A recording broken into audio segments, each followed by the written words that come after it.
মৰমৰ ছাত্ৰ-ছাত্ৰীসকল, আজি মই তোমালোকক বজ্ৰগুণন পদ্ধতিৰে দুটা চলযুক্ত ৰৈখিক সমীকৰণ কেনেকৈ সমাধান কৰিব পাৰি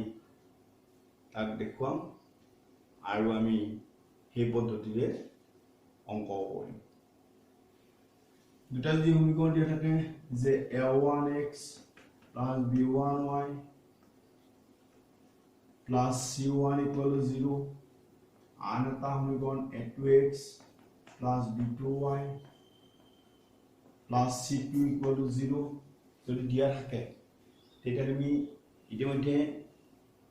প্ৰতিস্থাপন পদ্ধতি অপনয়ন পদ্ধতি ৰে আমি কেনেকৈ সমাধান কৰোঁ সেইটো আলোচনা কৰিছো। আজি আমি বজ্ৰগুণন পদ্ধতিৰে কেনেকৈ সমাধান কৰিম তাক আমি চাওঁ। তে বজ্ৰগুণন পদ্ধতিৰে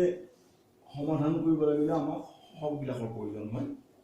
প্ৰথমতে মই y সহগবিটা লিখিছো b1 b2, তাৰপিছত ধ্ৰুৱককেইটা c1 c2, তাৰপিছত x ৰ সহগবিটা a1 a2, আকৌ b1 b2 এবাৰ লিখিছো এনেধৰণে লিখি ল'ব লাগে। এইখিনি প্ৰথম ইয়াৰ সহগবিটা y সহগবিটা ধ্ৰুৱককেইটা x ৰ সহগবিটা তাৰপিছত আকৌ y সহগবিটা। এইখিনি ওপৰৰ পৰা তললৈ আহিলে প্লাছ, তলৰ পৰা ওপৰ গ'লে মাইনাছ, এইখিনি x, এইখিনি y আৰু এইখিনি 1 বুলি লিখা যায়। মানে x by b1 c2 minus b2 c1, y by c1 a2 minus c2 a1, 1 by a1 b2 minus a2 b1। তাৰমানে ক'বলৈ গ'লে x যেতিয়া উলিয়াব যাম এইটো ক'ত বাদ দিলোঁ আমি, এইটো বাদ দিলে b1 c2 তলৰ পৰা ওপৰলৈ গৈছোঁ minus b2 c1, b1 c2 minus b2 c1, y যেতিয়া উলিয়াব যাম এইটো বাদ দিম। এইটো যেটো সেকেন্ড লাইনত আছে গতিকে আমাৰ আগত নিগেটিভ আহে, তেতিয়া আমি নিগেটিভ নানি আমি কি কৰিলোঁ যে c1 a2 minus c2 a1, y by c1 a2 minus c2 a1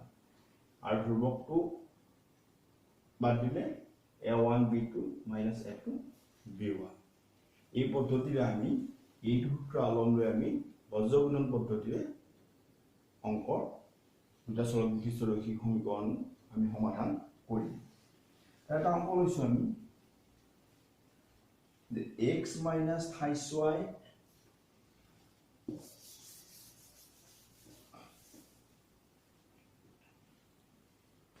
x minus 28y minus 3 equal 0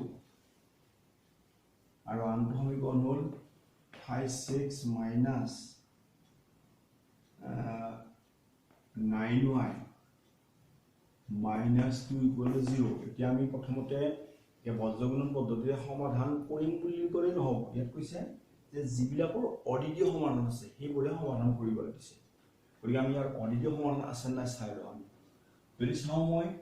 a1 1 a2 হ'ল 3, তাৰমানে a1 by a2 হ'ব 1 by 3, a1 by a2 1 by 3, b1 by b2 equal to minus 3 by minus 9 মানে 1 by 3, c1 by c2 equal to minus 3 by minus 2 মানে 3 by 2। আমি কি পালো যে a1 by a2 equal to b1 by b2 not equal to c1 by c2। তাৰমানে কি এই কন্ডিশনটো হ'ল ইয়াৰ কোনো সমাধান নাই।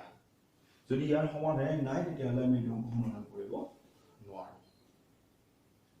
পৰীক্ষা কৰি চাব লাগিব, যদি সমাধান কৰিব পাৰি তেতিয়া আমি সমাধান কৰিব লাগে।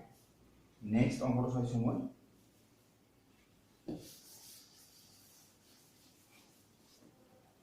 2x plus y, 2x plus y equal to whole 5 আৰু 26 plus 2y, 26 plus 2y equal to হ'ল তোমাৰ 8। তো ইয়াত যদি চাওঁ মই A1 whole 2, A2 whole 3, B1 whole 1, y how get 1, B2 whole tomorrow 2, C1 whole 5, and C2 whole minus 5, equal to 0 minus 5 over minus 8. Make it one I will operate.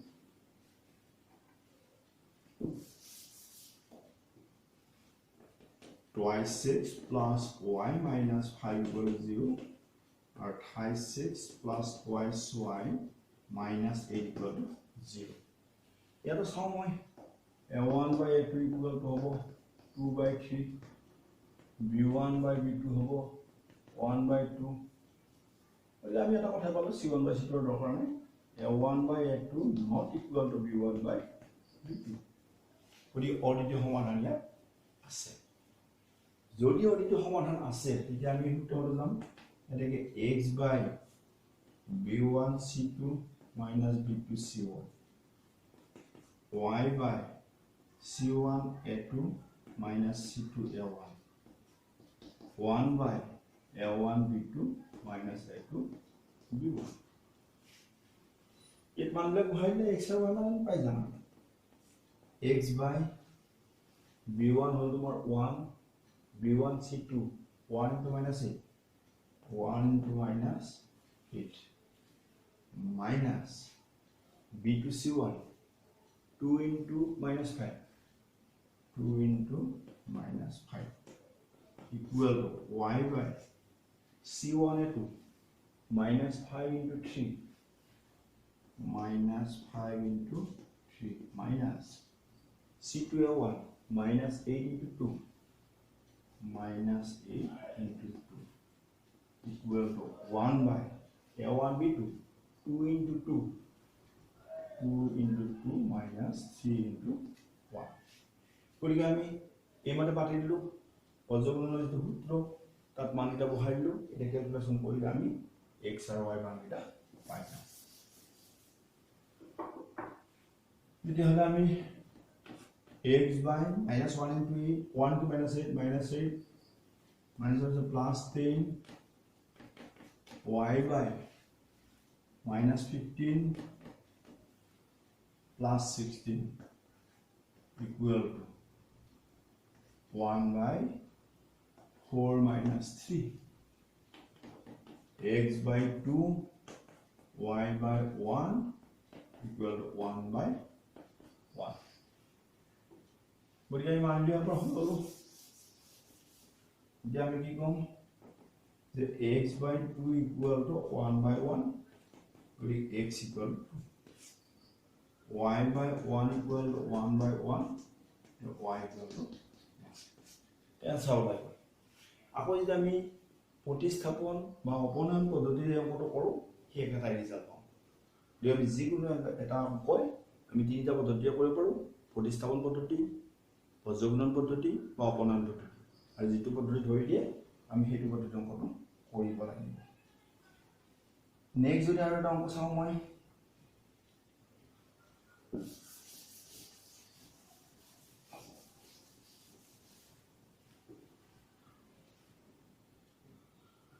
x minus thys y minus 7x minus thys y minus 7 equal to 0 thys 6 minus thys 6 minus 7y thys 6 minus thys y minus 15 thys y minus 15 equal to 0 x minus thys y minus 7 equal to 0 thys 6 minus thys y minus 15 equal to 0 here to here is now L1 1 B1 3 A2 minus 3 B2 A1 1 A2 3 B1 minus 3 B2 minus 3 C1 minus 7 C2 minus 15 Could you have A1 by 2 equal A1 by 2 equal 1 by 3 B1 by B2 minus 3 by 3 মানে হোক 1 যদি A1 by 2 not equal to B1 by B2 গতিকে ইয়াৰ অডিটো সমাধান আছে যদি আছে তেতিয়ালে x by A1 B2 B1 C2 B1 minus 3 minus 15 minus 3 into minus 15 minus b to c1 minus 3 into minus 7 minus 3 into minus 7 y by c1 a2 minus 7 into 3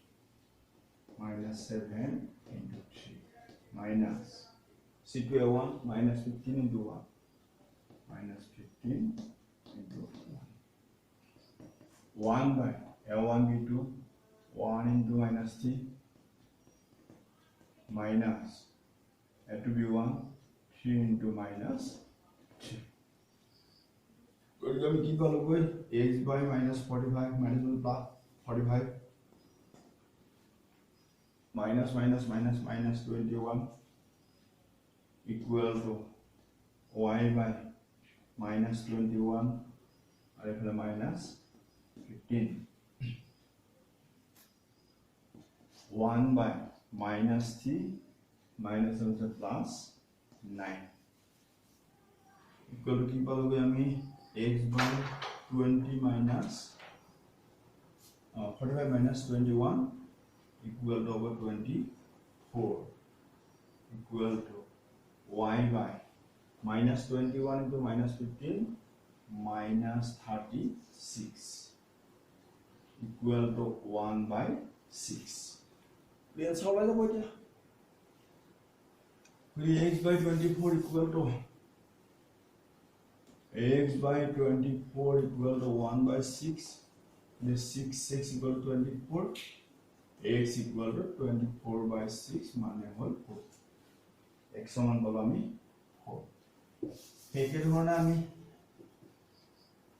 y by minus 36 equal to 1 by 6 গরিকে আমার বর্গমূল করলে কি হয়ে যাব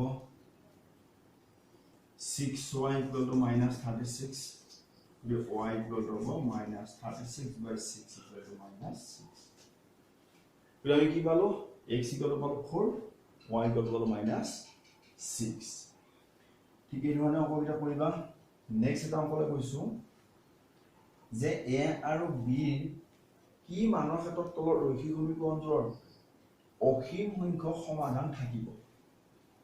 তাই equation দিছে তাৰ পৰা a আৰু b মান দিব দিছে এটা সমীকৰণ দিছে 2x plus 5y equal to 7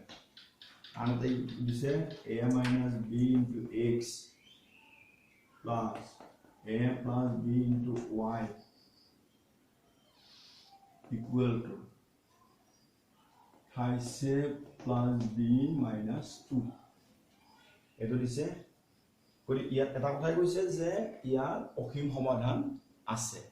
যদি অসীম সমাধান থাকে তাহলে a1 by a2 equal to b1 by b2 equal to c1 by c2 গতিকে আমি একেবাৰে কোনপটীয়াভাৱে কৰো a1 hall 2 by a minus b a1 by a2 equal to b1 by b2 3 by a plus b 3 by a plus b equal to c1 before I minus 7 minus 5 plus b minus 2 for a1 by a2 equal to b1 by b2 equal to c1 by c2 কৰি পেলাব এতিয়া মই যদি বজ্ৰকৰণ কৰো যে 28 এক তলৰ প্ৰথমতে 2 by a minus b equal to 3 by a plus b লব লৈ আমি বজ্ৰকৰণ কৰিলে কি হ'ব 28 minus 5b equal to twice a plus twice b গতিকে 28 minus twice a twice b plus twice b গতিকে a equal to 5b এটো number পড়ছে a equal to 5b next আমি আনটা খণ্ডৰ পৰা a আৰু b মান হিনি ধৰণে উলিয়াব পাৰিম এইবাৰ যদি মই এটা পাৰ্ট লওঁ that 3 by a plus b equal to minus 7 by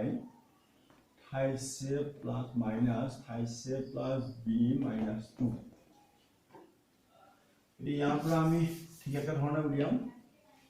বজ্ৰকৰণ কৰি তাৰ আগতে মাইনাস চিহ্ন উঠাই লওঁ 3 by a plus b equal to 7 by 5 plus b minus 2 বজ্ৰকৰণ কৰিলে 3 9a plus 5b minus 6 equal to 7a plus 7b. Put the 9a minus 7a plus 5b minus 7b equal to 6. 9a minus 7a twice a plus minus 4b equal to 6. Here I'm going to divide 5b. 2 into 5b minus 4b equal to 6. 10b minus 4b equal to 6. Yes, 6b equal to 6. The b equal to 6 by 6 equal to 1. b man to 1. b man আমি আমত বহাইলে a equal to 5 into 1 equal to 5. তাহলে a মান পালো আমি 5 আর b মান পালো আমি 6. ঠিক আছে, আজি ক্লাসটো মই ইমানটা সামৰিছো। নেক্সট মই ইয়াৰ কিছুমান সমস্যা কেনেকৈ সমীকৰণ বনাই লৈ সমাধান কৰিব পৰা যায় তাক আমি আলোচনা কৰিম। আজি ক্লাসটো মই ইমানটা সামৰিছো। ধন্যবাদ।